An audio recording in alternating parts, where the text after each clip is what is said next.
Hello, everybody, and I'm going to assume you've been here before, so welcome back to Office Hours, where we answer your media and tech-related production questions every single day. Jason Bache from Albuquerque, New Mexico is our reader today. Jason, what's on tap? Our first question. First question of the day, Bill, is from Jeremy Horn in the San Francisco Bay Area. He asks, wouldn't it be cool if Frame.io had a more live event production section or service, sharing sensitive presentations and video and audio playback content between relevant parties with versioning and approval? Well, I know Mickey Mekachor is heavily involved in Frame.io, so Mickey, what do you think? Yeah, I'm curious, Jeremy, because a lot of people, including myself, utilize Frame.io for assets that are used for live production. So I'm curious, as to exactly what feature sets you might be thinking of that would be specific for live use. Because we do utilize Frame.io a lot for those assets. Yeah, a lot of people do. There's always a split for me between should a service try to do everything for all of their people, or should it focus on areas where it's particularly strong? And companies succeed massively doing both things. You have the huge conglomerate companies that try to do everything at least reasonably well, and then you have the niche players who try to do something specific in an outstanding fashion and don't worry about the other things. And boy, I would imagine for the C-suite in any company deciding which direction you're going to go in, whether you're going to become a leading specialist or attempt to become a leading specialist in a vertical, or whether you're going to try to become one of those generic kind of conglomerate type companies where you do a lot of things well. That's a difficult question to face. So it's an interesting question. Thanks for bringing it up. And we'll see how Frame develops over the course of time now that Adobe owns it, and what their priorities are for it. Next question. Douglas Carmichael asks, what does everyone think of the ATEM Mini Extreme ISO G2? Do you think we'll see G2 versions of the rest of the ATEM Mini line? And he has the link to the new product. And we got a lot of hands raised for this one. Alexander Knight's going to start us off. Alexander? Well, I think what my initial thoughts are, it solves a lot of the complaints that I had, at least at the surface level from what I've seen until I actually get my hands and test it. So number one, build quality, never happy with the buttons on the previous ATEMs. I thought they were mushy and they didn't feel professional at all. So it's good to see that, and that they've put in the higher end clicky buttons that they have in their higher end production switchers. They've reduced the number of buttons, so I think less clutter is good, more streamlined is good for sure. Balanced audio inputs via XLRs, and not just any XLR jacks. They put combo Neutrik jacks on there with the locking tab. Now, some manufacturers will cheap out and they won't put that locking tab in there, which drives me crazy. So it's nice that they spent a little bit more money on the components there. Recording to more professional storage mediums like CF Express Type B is great. The fact that it has MADI in surprised me as well, to be able to get through. I think it's 32 inputs via MADI. They completely redesigned the Fairlight mixer now, and it also has a new loudness meter that looks like they took directly from DaVinci Resolve. And there's multiple network jacks. They have 1G and a 10G, so you can access that faster 10G NIC for pulling data off of it. So they addressed a lot of issues. Where I am not confident about until I actually test it is I'd like to know, is the ISO recording more reliable? Did they rewrite the networking stack? Because everyone knows that the live streaming component of previous ATEMs is not fantastic and does not survive well in any kind of issues with the network. And I'd also like to know if the USB webcam output has been upgraded as well. Did they put a new chip there? Is it uncompressed video? Because it right now crushes the blacks, and overall color quality is not as good as some of the other Magewell, Roland, and Aja HDMI to USB encoders out there. So there's a bunch of unknowns until we actually get our hands on it. I'm going to wait to see what reviewers say about it. Overall, I think it looks like a great upgrade. I know it's more expensive. I think it's absolutely worth the extra dollars for that, for all the new features that it has. Jesse Kester. The balanced audio alone, in my opinion, makes it worth the upgrade. It feels, outside of that, it feels like a step in the right direction. But there's one huge problem that's driving us nuts with Blackmagic. The pockets all have HDMI out. Pixis and above has SDI out. You have to choose when you get to your switcher if you want to be HDMI or all SDI, and they need to make a switcher that is half HDMI and half SDI, because we don't have the ability to upgrade everything to SDI at once, and we want to be moving away from that prosumer tier. So I feel like they absolutely whiffed on that. It is the biggest missing component of their upgrade ladder, is that HDMI to SDI jump, and I'd love to see them make some improvements in that in the future. Mickey McAchore. Yeah, I'm just gonna comment on will they come out with a SDI version like the rest of the ATEM Mini line?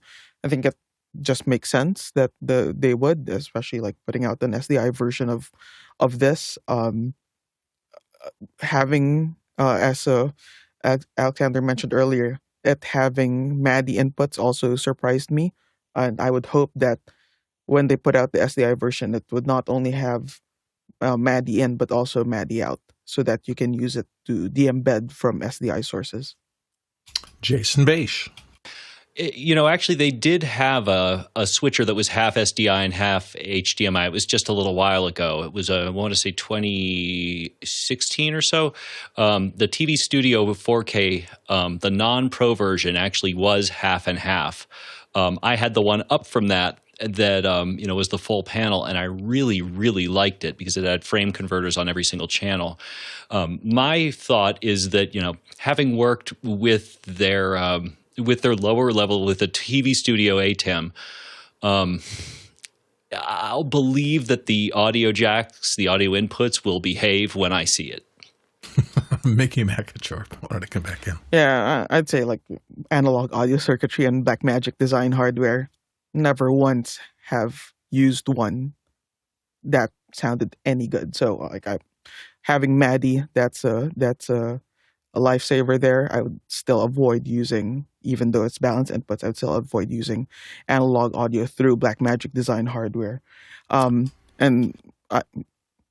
also want to say, like, in terms of moving from an HDMI based workflow to SDI, I just get 8 HDMI to SDI adapters. Half of them will die eventually, and half of them you'll keep on, using. Just keep it in one of your cases and use them as problem solvers for productions.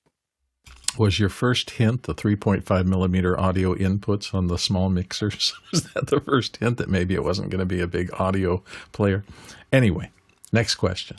Zach Stallsmith in Chautauqua, New York asks, I'm using Birddog NDI Play to view NDI sources, but I cannot get the video to show, nor the device to show on my network. It is powered on and the logo appears on the monitor for a few minutes, but I cannot access anything on the device itself. Why? Well, Mickey has tracked down a lot of problems in production. Mickey, can you help him out at all? Yeah, I'm curious, so what exactly you mean, Zach, by not showing up in your network? Like, how are you checking? Where are you checking? Is it at the layer 2 level of your network or layer 3 at the application level? What exactly do you mean by it's not showing up in the network?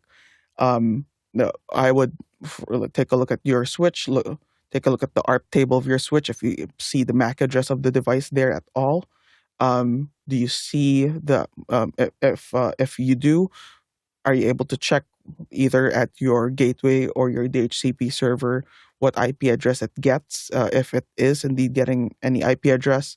I know the Birddog devices have a default static IP set. So have you looked at that at all? Have you changed it at all? It might be running within a totally different subnet from the rest of your network. Or if you have VLANs, maybe check what VLAN that port is assigned to.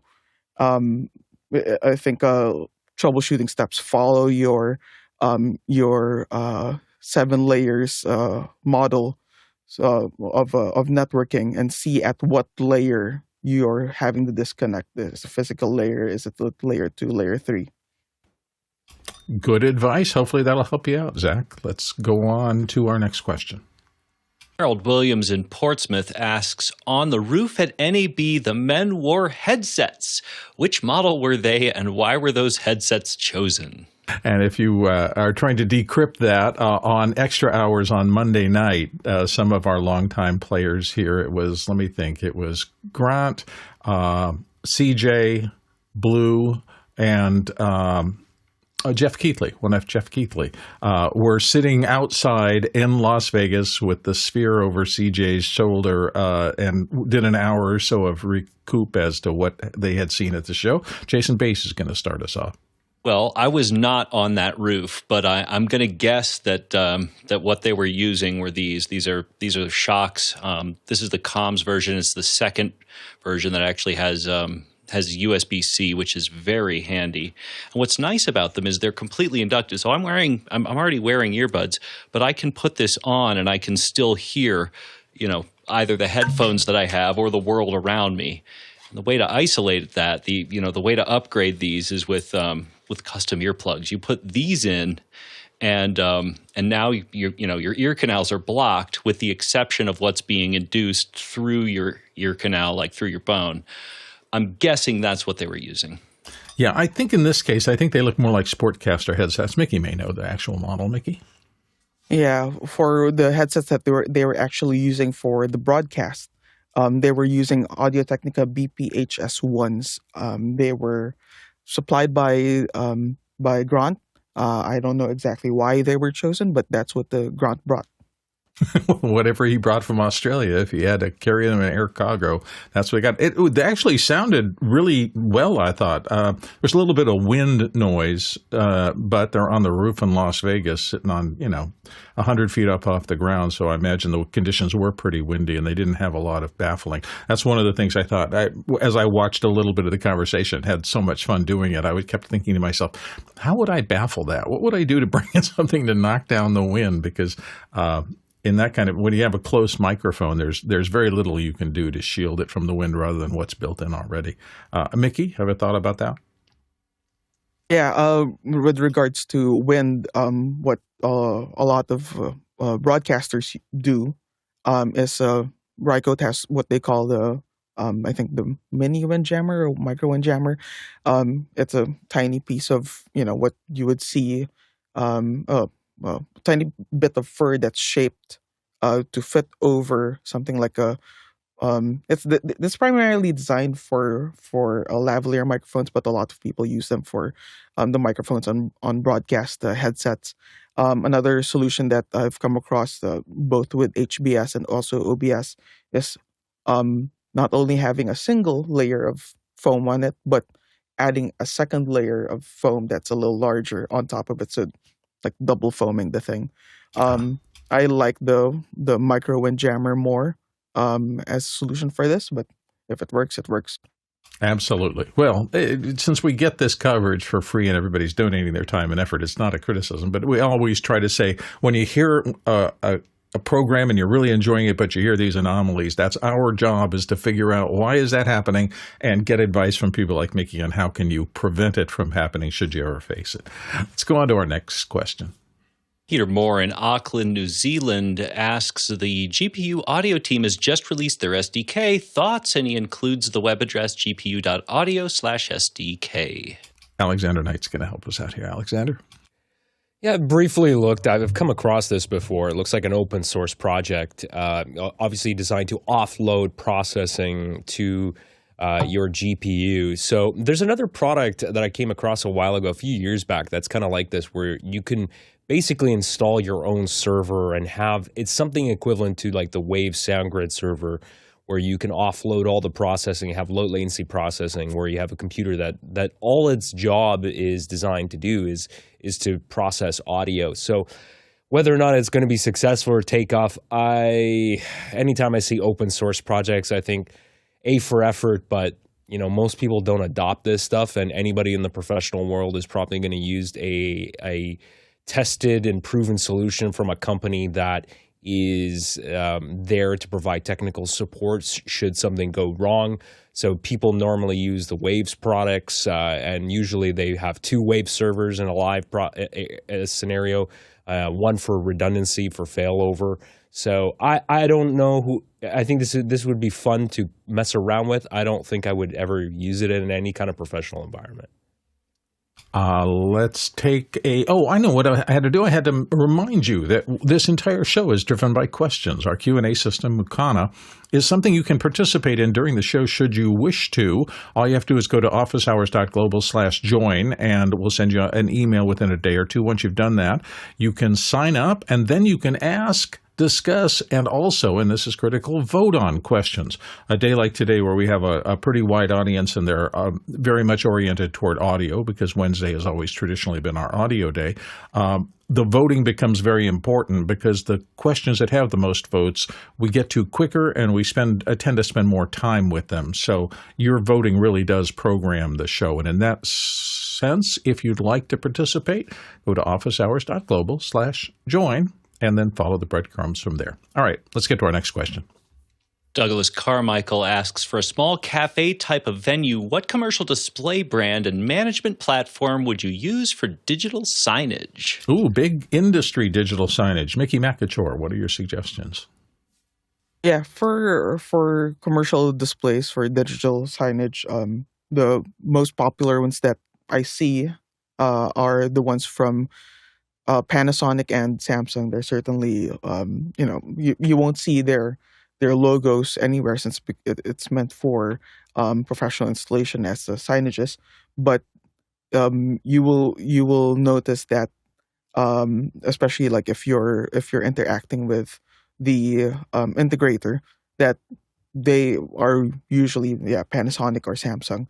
In terms of what to use to drive the signages, if it's just a single installation, like a single cafe, I wouldn't go ahead and invest in a full system specifically for digital signage, because you only really get the advantages of those systems once you're running like a fleet of, say, hundreds of displays across hundreds of say outlets or branches of your cafe.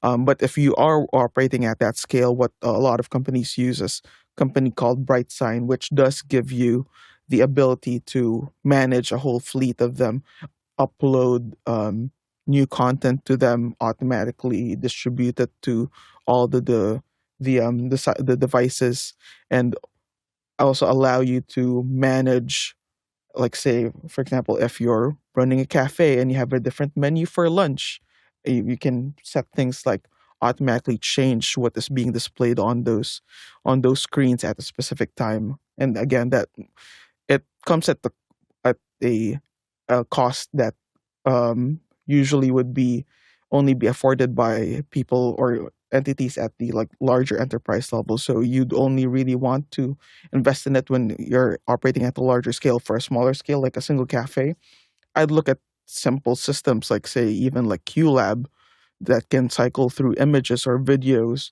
And if you're doing something like very simple and basic, QLab, even the free version would suffice for something like this. Jason Beish. Bright Signs is great. In the past, I've used posterbooking.com. They will give you 10 signs for free, and they can be driven with anything, with as little as an Amazon Fire Stick, and they're pretty solid. All right. Hopefully that gives you some areas to look into, Douglas. Let's go to our next question. Vic Hernandez in Springfield, Missouri asks, what are the advantages of air tube earpieces like the Secret Service use? Mickey's going to start us off on this. Mickey? Well, it depends, Vic, on what exactly you're comparing it to. I think in general, earlier on, before more discrete earpieces were available, having an acoustic tube that was clear was certainly a lot more lower profile compared to, say, a standard earphone or a single ear over the ear earpiece. Another advantage to them is that the transducers can be reused, and you just replace the acoustic tube and the actual earpiece that goes into the talent's ear, so that and that means like you would be lessening your costs because you're just replacing that plastic acoustic tube as opposed to the entire piece, the cable, the transducer that actually generates the sound. But if you want to specify like exactly what you're comparing it to, then we can do a more detailed comparison between acoustic tube earpieces and the other solutions. Jason Bache? Yeah, and if you want, I'm not sure where it's been posted, but the stream that Alex did that was in spatial audio that all of us did on Sunday on the show floor, take a look at the audio implement segment. We actually went up to the booth, and they're kind of the OGs of this kind of technology, and they still do it pretty well. Absolutely. And as someone who uses IFBs, that's the interruptible fold-back device, and have been for 20, 30 years now, for cues and direction and things like that, you're not looking for the most wide-ranging sound profile. I mean, generally speaking, this is not for listening to music. This is for listening to fold back from directors and things. And you want it to be clear and clean in terms of articulatability and intelligibility for whatever directions you're getting. You don't really need a lot of music things, but I've been surprised. I've been using one of these little tiny N-ears for a long time. There's a lot to like about it. The only thing I don't like about them is that they tend to be expensive. They're a couple $100 as opposed to the smaller. I mean, Audio Implements has things in the couple $100 range, but there are plenty of little clear tube style 3.5 millimeter mono, sometimes stereo connections for those tubes. And the really inexpensive ones tend to be bulkier, more easy to see on camera. And I will say, though, that after using the higher-end ones for a long time, I'm surprised at how much I can pay attention to the sound quality if you go up into the higher-end ones. It's not the same as listening to a stereo music mix, but in terms of identifying problems with audio things, I've actually kind of gotten used to it. And now I know, oh, wait a second, there's an audio problem, even though I'm listening on a security headset. I don't believe that on the $50 or $100 real inexpensive ones off of Amazon and places like that. I'm not sure I would have that much clarity of signal so I could really make some judgments. But that's how it works. I love the fact that on the clear tube ones you can replace components, as Mickey was talking about. I break one of these, it's another $150, $200 every time, and I think I have now owned 5 of them. So anyway, next question. Guy Cochran in Seattle, Washington asks, what are some applications where the new Sennheiser MKH 8018 stereo shotgun would be the mic you'd reach for? And he includes the press release from Sennheiser. Jesse Kester and Mickey McAteer are going to weigh in on this. Jesse, you starting. All right. First, let's take a look at what we're talking about, and then we'll talk about what we're looking at. This is the Sennheiser MKH 8018 stereo shotgun microphone. It looks pretty much like all their other shotgun mics, only you're getting 2 capsules, one on the left and one on the right. About that design, you're not getting that much stereo separation when the 2 capsules are so close together, but the mic is designed that one feeds out in that direction and the other feeds out in the other direction. So there is stereo separation. And I actually really enjoy these mics for tourism. So when I go on a trip to somewhere, I'll take a little camera, but I'll also take a small recorder and a stereo microphone and just get sounds of the street, sounds of the parks, sounds of the train rides as I go on vacation. And I've, throughout my life, loved being able to go back into those sonicscapes, and this kind of microphone is absolutely perfect for that type of recording. Mickey McAteer. But yeah, this new mic comes as a successor to the Sennheiser 418, which is an MS microphone. What are the use cases for these types of mics? Like specifically this one, the 416 has forever been a staple for effects for broadcasts, like say for football games. 416s is what you would often see on the sidelines, used to gather the effects. Switching that over to an MS mic, and this new mic, the 8018, has can not only output an MS signal, so the mid capsule separated from the side capsule, but it also has MS decoding built in, so you can just within the mic output a left and right signal, so a full decoded stereo signal at either a standard 90-degree angle, or they have a wider mode as well. That may really come in handy for certain situations, for sports broadcasting, for effects gathering. And in the ENG side of things, I know a lot of people that carry an MS mic for documentary productions, wherein they just use the mid signal, the standard shotgun cardioid, super cardioid, or hypercardioid, I don't know what's in this mic, capsule to capture your dialogue. And then they switch over to MS mode to, very, very quickly capture ambiances, as Jesse mentioned. So it's a versatile mic for that. I personally wouldn't limit my microphone choice, my shotgun microphone choice, just to be able to occasionally capture ambiances. I like being able, like if I'm doing unscripted work, I always carry, my go-to microphones for most of my productions are the family of three mics, MKH50, MKH60, and MKH70. And I like being able to switch between those three microphones depending on the specific use case where I am. I'll keep a 50 in my backpack and, pull out the 60, put the 50 in if we suddenly go indoors. So I wouldn't switch to it, to an MS mic just for that, but it's nice to be able to, keep one in the Pelican and then throw it on if I suddenly want to shoot some MS ambience.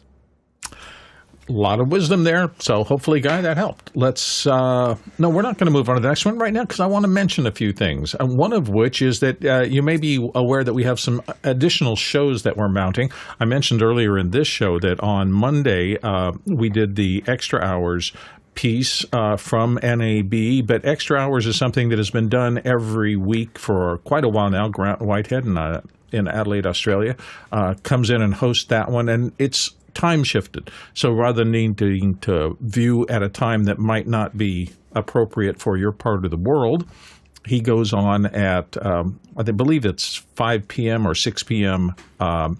Pacific time in America, which means that it's about 12 hours offset. So if you're getting knocked out of the show because you don't want to get up at 3 o'clock in the morning wherever you are locally, Extra Hours is a great thing for that. Also on Thursday, tomorrow night, The Rundown, David Paskin hosts a panel that takes a deeper dive into the why behind the latest tech that's reshaping our world. So that's worth watching, definitely. Let's go on to our next question now. Peter Moore in Auckland, New Zealand asks, Arturia have released a new drum machine. I'm hoping it will integrate nicely with my Keystep37 and Arturia software. Should I get one? And he includes the YouTube link. Go ahead. Oh, yeah. Alexander Knight has some suggestions on that. Alexander? Yeah, so the Arturia Drum Impact 1984, I'm looking at it now. So I have one, I don't own one of these, but I sell them and I've got one in my store. So I've got the original. They're cool. Not really my cup of tea. I'm not really into beat making, but they sound great. I'm a big fan of Arturia products in general. From what I can tell, this looks like just a cosmetic update. And in fact, it actually says this is a limited edition product here. So if you scroll down here, it says the same. It has the same powerful 10-voice analog drum machine redesigned in an iconic off-white finish. So it seems that it is just an aesthetic change. So if you have an existing drum brute, I would not upgrade just for the sake of that, unless you really want that kind of vintage white 1980s electronic look. If you don't already own one, but you're looking for a drum machine, might be a cool option. Jesse Kester? I don't think you're asking our opinion. I think you're asking permission for yourself to get one. Yeah, you should get one. Look at it. It's gorgeous. I would get one just to have it on my desk, even if I never turned it on in my life. Go ahead. There you go. Peter, you have your marching orders. Let's go to the next question. Guy Cochran asks, at the absolute highest level, what would be the ultimate audio package for NAB trade show coverage? Oh, boy, you're opening up a can of worms here, but that's all right. We love opening those up. I'm going to start and toss it directly to Mickey for his opinions. Mickey? So yeah, at absolute highest level, like actually like in the highest profile broadcasts like that are seen by millions of people, um, they don't really broadcast field reports in surround or 5.1 or in any like immersive formats. So it's this kind of like at what exactly does highest level mean? Um, I would start off, of course, by getting good dialogue, good speech from the field, and the the standard by far for something like this in a really uncontrolled environment is the Sennheiser MD46 microphone. The Shure SM58s, have a place. They're good, mics for on stage for performers. But when you're doing reports from the field, you want something with a lot more control, a tighter pattern, something that has a bit more reach, and very importantly, has a longer handle on it so that you can, get that mic on the person you're interviewing. So yeah, I'd start with the Sennheiser MD46. If we're going with the standard field report style, I would use a Electrosonics DPRA transmitter. This is part of their digital line of RF, and pair that with a DSR receiver, which is a slot receiver, which slots right into the audio receiver slots on professional ENG cameras. And yeah, I'd definitely go with a professional ENG camera as opposed to a cobbled together rig that's more cumbersome to operate than something that's designed to do reporting in the field. So yes, go with the slot receiver. If we're sticking with what Office Hours has done in the past couple years for the coverage of conventions, I would probably switch over to the Zaxcom based RF system. Um, Primarily because this TRX 745, we could use that to make the Sennheiser MD46 mics wireless, but for either the Ambio microphone or the DPA 5100 microphone, these TRX 745 transmitters can be set to operate in stereo mode. So a single transmitter can transmit two channels of audio. So for the DPA 5100, that would just be three transmitters for all six channels, or for the Sennheiser Ambio microphone, that would just be two transmitters for all four channels. I'd pair that with a Zaxcom RX8 receiver, and I'd specifically go with this one because with what we're doing, or what we have been doing, the sound device Scorpio that has been used in the field essentially just acts as preamps for the Ambia or the DPA 5100 microphone, and an A to D converter going to be able to embed the signals into the SDI audio embedder. Switching over to something like an RX8 would take in all those RF sources, the handheld mics and also the DPA 5100 mics, and with such a tiny box, this like 25 millimeters thick, like a 1-inch thick, spit all those audio channels out to Dante, and it can also take signals from Dante and spit them out to analog audio signals through this DB25 connector. So it's such a small box, you can get all those signals in and out of the Dante world. Pair that with the new SoundFX AVN-DIO 1012G, which can embed Dante signals to and embed and de-embed to and from SDI, and you have a much lighter payload there. That's instead of carrying a Scorpio, you have much smaller boxes to deal with instead. If ever like we end up having to do like more active audio manipulation like mixing in the field, simply replace the the RX8 with the Zaxcom Nova 2. This single box is a mixer, recorder, and RF microphone receiver all in one. And also it has ZaxNet built in, so you can use ZaxNet IFB receivers with it, so that you can feed IFB to your talent if you need to run it through the production the location sound mixing system. I've gone through, like, in my late teens and early 20s. I think even up to later in my career, I've had to deal with carrying 15 to 20 kilogram sound bags with. Oh dear. Did we drop Mickey, or is it me? No, Oh, I see. he's frozen.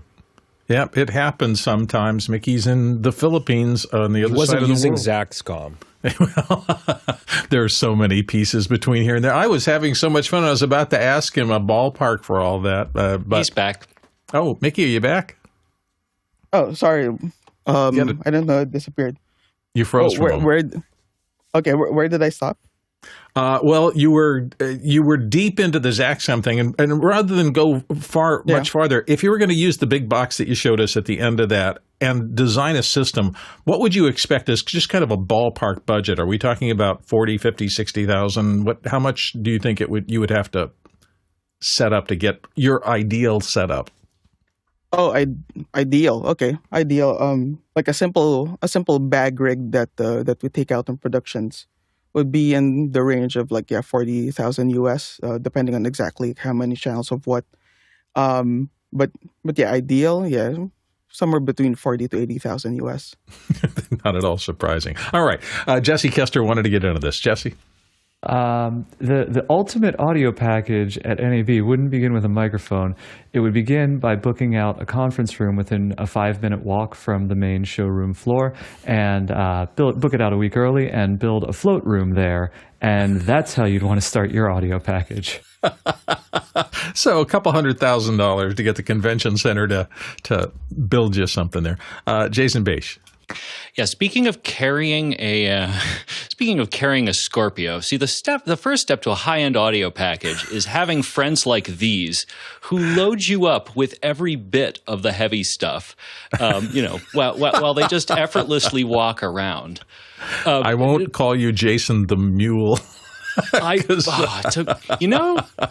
does look like you're carrying. I'm sorry, but if the shoe there. fits, so that microphone that I was carrying on a boom pole that actually isn't in my hand in that shot, I believe that was $36,000 on its own. So combining the transmitter on my back and the Scorpio and those were. Is that a live view behind you? Is that how you're getting your signal? Yeah, it's a live. So the live view is the backpack, and then. And then, of course, the transmitters, the transceivers Mickey was talking about, electrosonics, are in the front of the bag. So, yeah, it's probably $70,000. Well, at least the batteries are lighter now. Not lead acid. Anyway, very cool. Thanks for the look at that. Alexander Knight. Yeah, Mickey covered the, obviously on the high-end, ultimate side of things. So I have my own thoughts, and then I have a question actually for Mickey. For me, obviously, to do RF right, it's expensive.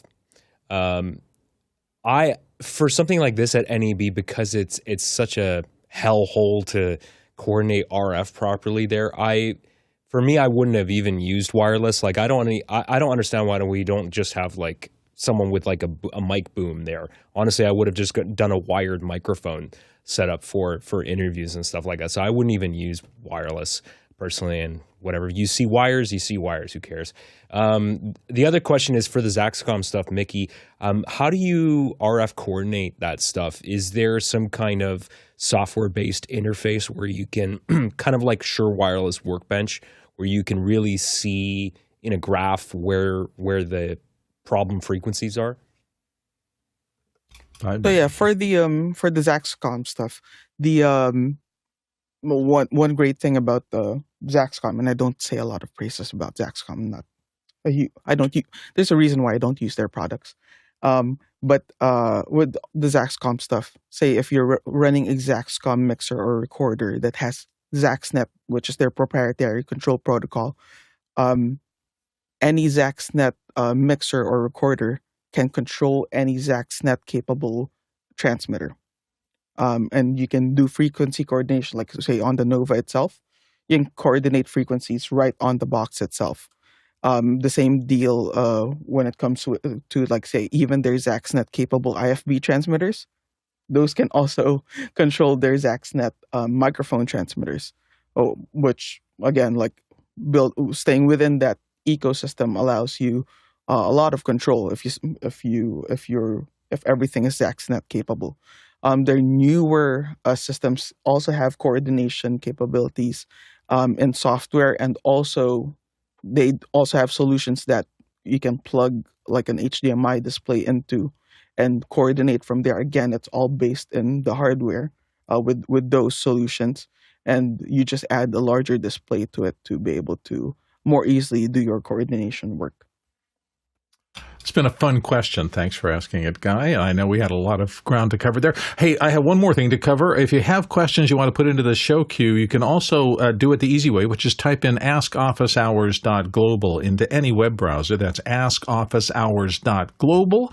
If you're watching the show, you can simply pop that into your web browser, put the question in the queue. Those questions that come in through the QR code or through that, those questions roll over to the next day. So if you want a direct answer and it doesn't get voted up enough to get it on that show, you need to come back and watch the next day if you want the answer for it. But it's the fastest and easiest way to get a persistent kind of question into the show thing, and then you can go back and review our YouTube videos and see if it was answered. Next question. David Brady in New York, New York asks, would a parabolic adapter like this one from Klover be beneficial for coverage of events like NAB? My thoughts are on top of a camera would eliminate the need to stick a mic in the interviewee's face, and it includes the cloverproducts.com press release. Mickey McIntyre is going to start us off here. Mickey? Yeah, parabolic mics in general, and this does include the Klover, which I think they were a guest a couple years ago right here in office hours. Have a very limited bandwidth. They don't capture a lot of low-end information. And again, like the Klover one was very impressive in terms of their frequency response. They captured a lot more low-end and mid-range compared to other solutions, but it was still very thin sounding to my ears. So that would be my first hesitation with regards to them. And also bear in mind that when you're pointing a parabolic mic, it's not only capturing, the capture doesn't end at the people that you're trying to capture, the voices you're trying to capture, but anything behind them as well. So you're still susceptible to getting a much lower signal to noise ratio there, especially if there's a lot of noise coming from behind the people, from the perspective that you're pointing the mic at. So in an uncontrolled environment, I'd still stick with in this situation for interviews or reports from the field, I'd still stick with stick mics, handheld mics. There's some situations where headset mics might make more sense, but I think stick mics would still be my go-to. Yeah, absolutely. We've talked a lot about the inverse square principle and the fact that the closer you get a mic to the sound source, the less signal to noise, or the higher the signal to noise ratio you get. You get more signal if you have a capsule right next to somebody's mouth and less room noise in almost all cases. That's just the physics of how sound works. So good advice. Let's go to our next question. Jeremy Horn in the San Francisco Bay Area asks, is there a way to share channel naming between two Yamaha consoles? Thinking PM7/QL5 at front of house and DM3/QL1 at A2. Maybe through companion or something more complex. Could be great for A2, A1 miking workflow. Mickey, what do you think? I don't know if there's a way to do it currently without any scripting, though I'd probably try to maybe reach out to Andy Broughton, which who is part of the office hours community. He's the one who made the RCP Stream Deck, or sorry, RCP companion module. If I'm pretty sure you're familiar with. He has a GitHub as well, and he also has his own forum wherein you might want to reach out to him on, or even like the office hours Discord, or this is Jeremy. Like Jeremy, shoot me a message. I also have Andy's email address if you want it. By the way, if you value what we do here, you can help. There are a couple of ways you can do that. You can like and subscribe to our YouTube channel. That always helps. You can volunteer at officehours.global/volunteer and become part of this incredible team, meet some great people, and learn a lot at the same time. Or you can simply make a donation if you'd like to support our work at officehours.global/donate. Next question. John Jordan in New York asks, hi, Arista versus Cisco for building a large-scale SMPTE 2110 network. Seems like Cisco is really catching up and has a good offering, but curious on real-world experience from someone on the panel. Mickey's going to help us out again. Mickey? Yeah, I personally have not integrated or built a full 2110 infrastructure, but I have worked in a good handful of them. And well, both Arista and Cisco handle PTP very well, and Arista is specifically like really good at it. Even though that's the case, Cisco, every single one of those environments, 2110 environments that I've worked in, have all been based on Cisco networking infrastructure. Next question. Tony Mobley in Noonan, Georgia asks, with everything going on, is it to revisit some of the old audio mics and interface because of shortages and pricing? I think Tony left out the word time. Is it time to revisit some of our old audio mics and interfaces? Shortages and pricing. Has anybody seen any shortages yet? Jesse Kester, what do you think? I can't speak to the shortages part, but mics depreciate so slowly. It's always time to go back and get reacquainted with some of your old favorites. Yeah, I agree with that. Alexander Knight.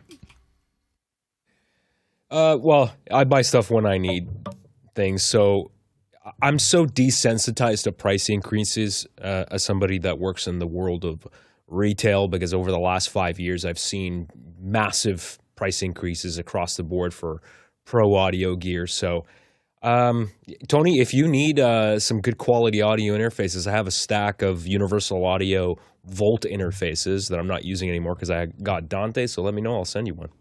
Oh, there you go. Mickey McIntyre. Yeah, I'm not entirely sure what you mean by revisit some of our old audio mics and interfaces.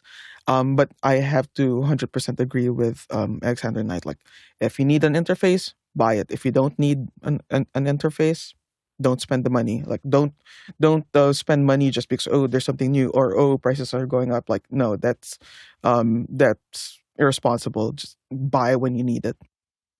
The toxicity of gas, gear acquisition syndrome. Sometimes if it's, we just want things because we want them.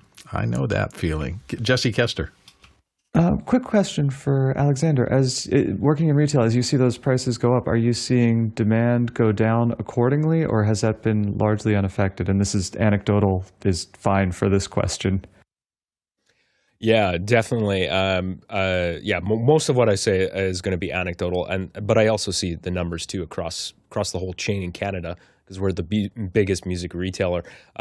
So definitely, recording sales have gone down over the last year. Interestingly enough, the rental side of things has gone up considerably, about 25% year over year.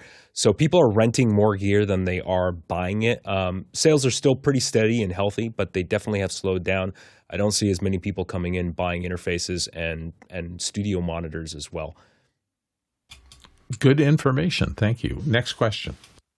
Peter Moore in Auckland News 9 showcased AI tools in Resolve in their video. I was impressed by the video showing the person on the yacht and then the audio process eliminating the background noise. But it's not AI, is it? It's just better audio processing and filtering. Thoughts? Jesse Kester, what do you think? Definitely AI. So when you're doing just straight processing on audio and there's the sound of a motor in the background or something, to get rid of that motor, you have to take out the frequencies. You have to chip away at those to where the motor's hanging out. The problem with motors is they hang out at pretty much every frequency. So you're kind of chipping away at the audio, and you'll hear the voice get thinner and tinnier and more abrasive the more frequencies you cut out and the more you kind of hatchet away. So what these AI tools are doing is finding those sounds that you don't want and pulling them out, but then also replacing what would be there in your voice if that sound hadn't been there in the first place. So there is construction going alongside the removal process, and that construction is really where the AI shines. Alexander Knight. So the problem with marketing is that AI is a blanket term, right? But then there are technologies that are part of the AI umbrella. There are subsets. For example, like machine learning or neural networks, which is really what this is. So a lot of this stuff is machine learning, where we're basically feeding data and training systems to identify patterns. And so being able to tell the computer that this is audio, this is what we want, and this is noise that we don't want, and being able to tell the difference between that. So I think it is. I think it qualifies for it. We just have to talk about what specific parts of AI is it actually using. Of course, Blackmagic Design isn't exactly forthcoming with that, but I think most people know that a lot of this stuff is neural nets and mostly machine learning. Next question. Had to get there it is. Okay, I was Chester Sweeney, Las Vegas, Nevada asks, I was wondering how this compares to Jackery, EcoFlow, and Granger products of the same quality and includes an Amazon link. It must be some sort of power supply, right? Mickey, do you know what he's looking at? Yeah, well, I'll just comment on speaking about this in a production point of view. I would not skimp on powering solutions that power a production. Power should just work. It shouldn't be something that you have to think of, and I would not cheap out on powering. Alexander Knight? Stick with the good name brands like you mentioned, Jackery, EcoFlow. Those are the two that come to mind. Obviously, there are higher end solutions. I looked at this quickly. Don't know anything about the brand. Probably wouldn't attempt to use that in any kind of production. Also, look at the specs. I mean, we're talking 300 watts. That's anemic. That is utterly useless for anything that I do. I could never run a PA system with lighting on this type of thing. I would get something that has a lot more power in it. Yeah, one of the most difficult things about remote power is that the main part of the industry is for people like campers and things like that. These small things, that's a different load structure. If you're running a shaver or something, I don't know why you'd take an electric shaver into the field if you're camping, but I would imagine there's someone out there who does that. But that's different than having to run production gear and making sure that you stay on the air remotely with a big audience hovering on every word. Next question. Steve Uroff in Madison, Wisconsin asks, can the panel recommend an audio mixer/kit that will bring in 4 channels, support in-room reinforcement, and be a good USB input device for Zoom and Teams meetings? Alexander Knight, you got a thought for him? Yeah, there are a lot of products on the market that do this kind of thing. So for small things like this, you're probably looking at something on the consumer/prosumer line. There are a lot of companies that build products specifically for podcasters, namely the Rodecaster 2, which has 4 mic preamps. It has more channels available than just the 4. The cool thing about the Rodecaster 2 now with the latest firmware is that you can also use it as a wireless receiver for the Rode Wireless Go transmitters. It has 2 USB interfaces with completely customizable routing. You can do mix minus. You can tell it exactly what sources go where to both of those USB outputs. It has balanced quarter-inch TRS outputs for monitor outputs. So if you need speakers in the room, you can do that. It has 4 headphone preamps on it, and everybody can have their own mix. It's completely customizable. Has onboard recording as well, so you can also record all the individual sources to an SD card, micro SD card as well. And, it's under $1,000. So something like that. It is a digital mixer. So I would go with something like that. And there are other solutions as well. Mickey? Yeah, I would be hesitant with using something like a Rodecaster if you're doing sound reinforcement, simply because the only balanced outputs it has are meant for monitoring, for your monitor outputs in a recording situation. Those outputs do not have control. They do not have even a simple 31 band graphic EQ for you to be able to ring out the room.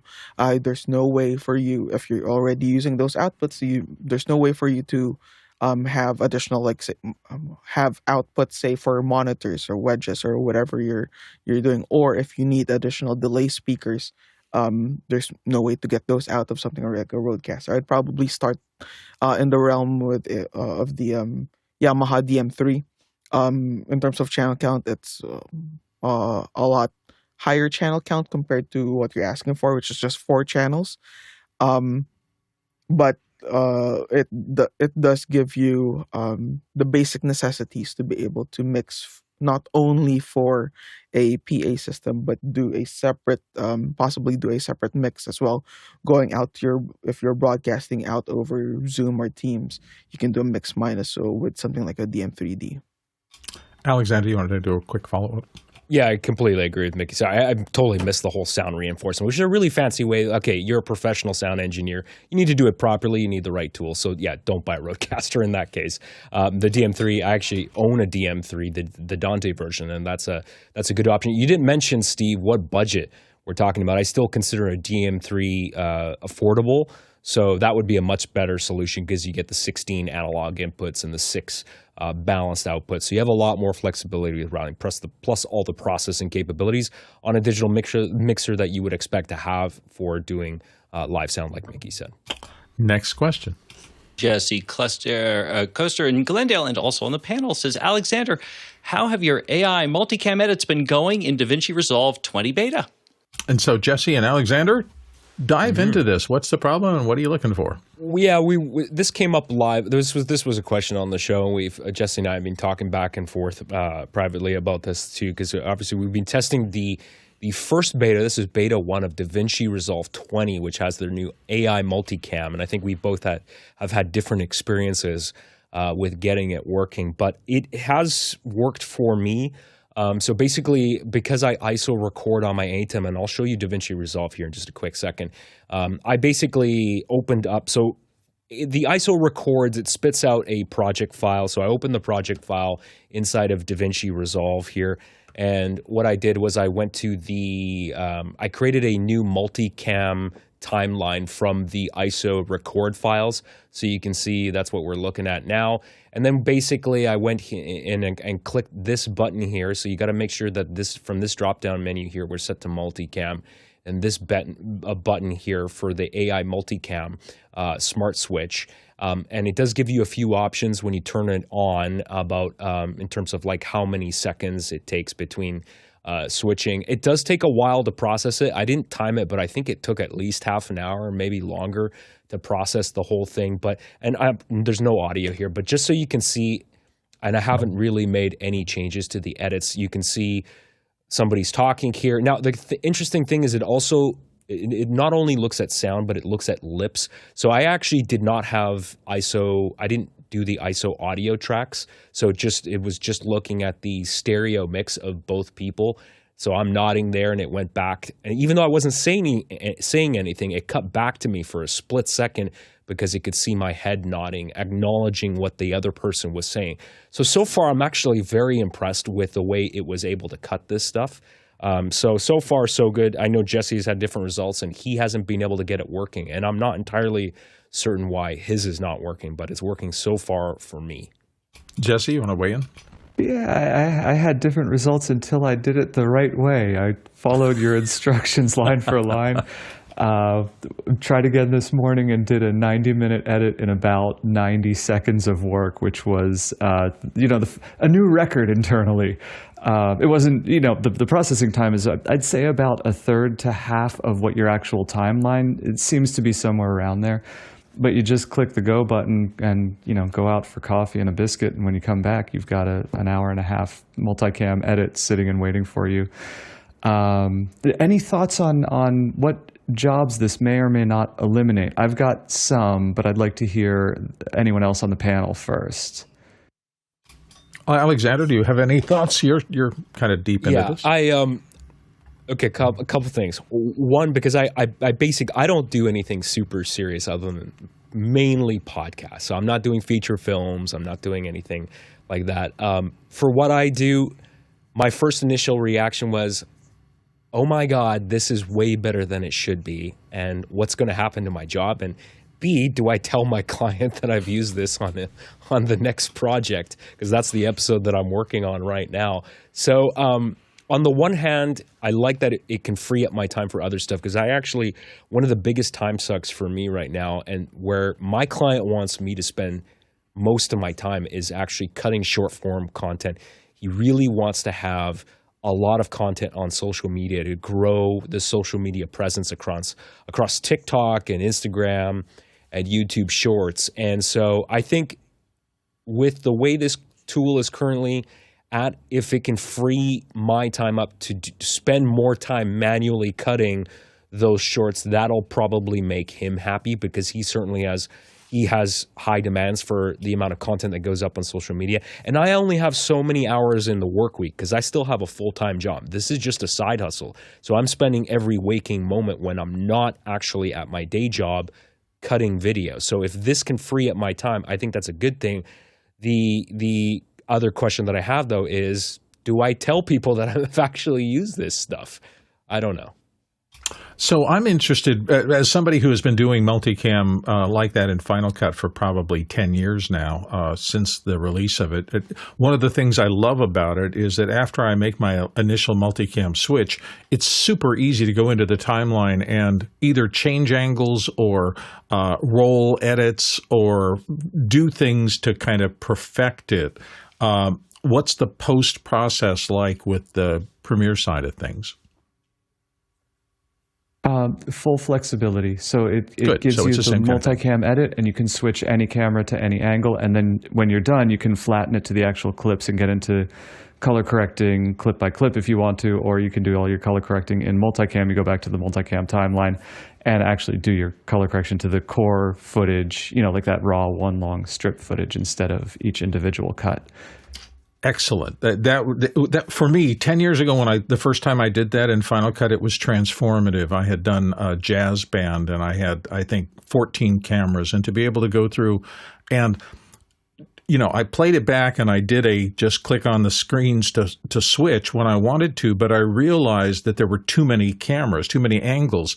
So to be able to go through the first pass and cut just the 4 primary musicians, and then to go back in and replace some of those shots with B-roll shots or cutaways or crowd shots or whatever, and then make a third pass. It seemed like it was a brilliant idea to be able to get an initial cut and then refine the cut and refine the cut more and refine the cut more. And when I got to the end of things, I really appreciated the new way to work. And boy, for that last decade, it's just been a joy to be able to do multicam work. So I'm really excited that you guys have something that does the same kind of thing. It can be transformative. And if AI is... It lessens my fright of the fact that the AI will get things wrong and that I'll spend too much time trying to correct what it got wrong if it has that flexibility on the back end to manually correct, which is what I always wanted. So that takes us, we're over time. Sorry about that. I apologize to the back end crew for going a little bit over. We are going to wrap things up now. Thank you to the producers, all of you who put questions into the show. We always appreciate everything you do because you make this show possible. To our panelists who bring their expertise in here, thank you very much, panelists, for showing up, particularly after NAB when everybody's travel schedule and appearance schedule is a little bit iffy. And to our amazing back end crew, the folks who are quietly in the back. We have actually Mickey sneaking into the panel and being on air now, but he's usually in the back end watching all of our audio and helping the feed get out. So he's just one of the many people you never typically see on the show, except for his Wednesday appearances. So everybody on the back end crew, the dozens and dozens of people, they're amazing. And it's just a privilege to work with them. For our stats today, if you are part of the show, you understand that the Troloc traversal tells us how far we've gone, and I don't see where it is up in front of me. So maybe I've just messed up today. It's not appearing here, so I don't know what it is. Can I take it over for you, Bill? Yeah, go ahead, Jason. 41,000 miles, 65,000 kilometers, and 321 million bananas for scale. Awesome. Thank you very much, one and all. We'll see you tomorrow.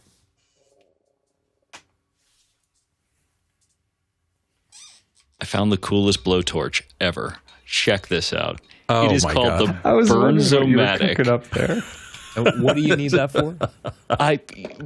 Does one need a reason to buy a blowtorch as an adult? I mean, do you really? I got to get out of here because I'm going to have lunch with All right, Oliver see you. Breidenbach today. Oh, great. Fun. Say hi to Oliver for me. I certainly will. Bye. Bye. Okay, see you.